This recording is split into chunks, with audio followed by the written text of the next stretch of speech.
Who killed Elizabeth Short? The enduring unsolved mystery of the Black Dahlia murder. In 1947, the butchered body of Elizabeth Short was discovered in a vacant lot outside downtown Los Angeles. In the annals of unsolved American crime, few cases cast a spell quite like the Black Dahlia murder. The slaying occurred late on January 14 or in the early morning hours of January 15, 1947. But while decades have passed since newspapers first broke the brutal crime, LA girl slain, body slashed in two, body dismembered, left in field, the case remains as mystifying as ever. Part of this infamy can be attributed to The Black Dahlia, the 1987 novel by noir master James Ellroy, and the 2006 film adaptation of the same name. But the public's continued obsession goes beyond such narrative reimaginings.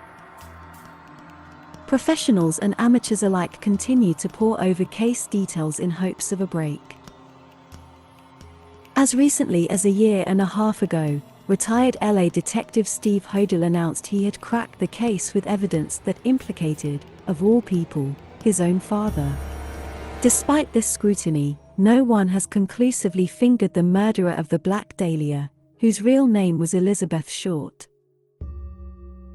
For 21 of her 22 years, Short bounced between Boston and Miami. She only lived in Southern California for the final 6 months of her life.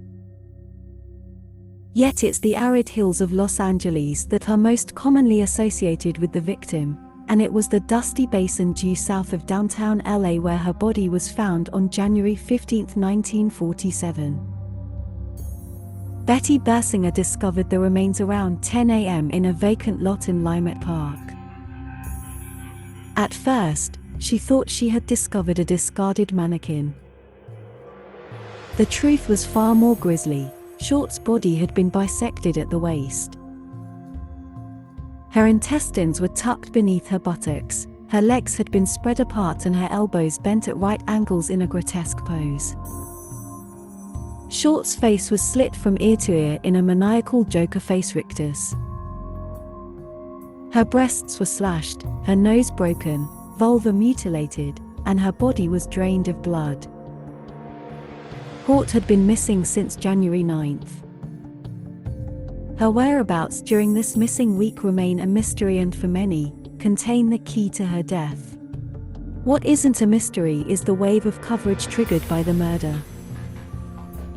Multiple factors pushed the slaying to the front page: the grisly state of Short's corpse, her age, her attractiveness, and a sustained media effort to engage in a brand of old-school victim blaming via shaky reporting on Short's sex life. Even the nickname Black Dahlia speaks to the media's two-faced presentation of Short. On the one hand, she was portrayed as a girl lost in the big city, murdered by predators who took advantage of her innocence. In the same breath, many journalists insinuated Short had worked as a call girl. The barely concealed subtext was that a sex worker had been burned in her line of work. Such a death was unfortunate, but perhaps also to be expected. The Los Angeles County District Attorney determined Short had never worked as an escort, but this was only one of the many misconceptions surrounding the case.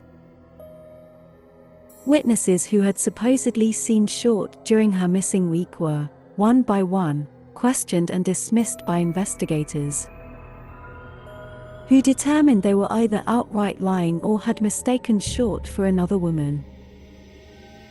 Some 60 people came forward and confessed to the crime.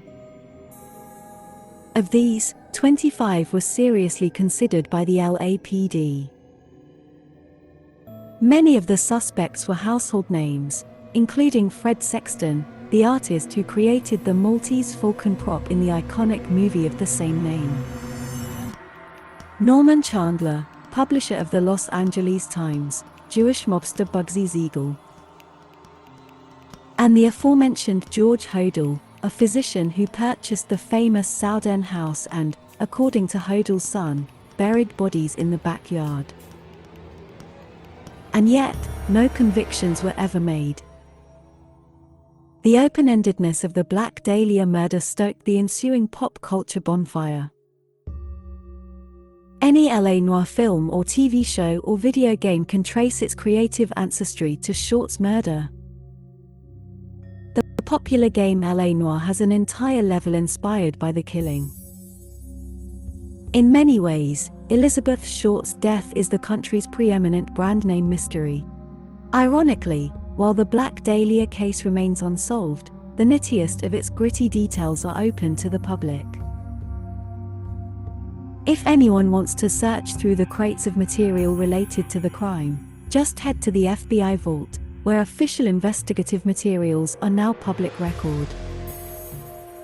There you can witness the exhaustive work that went into the investigation. It's a record that, at the very least, puts to rest the myriad rumors that continue to haunt Elizabeth Short long after her tragic end. Want more unsolved mysteries? Subscribe to the channel and receive our eeriest investigations delivered straight for your entertainment.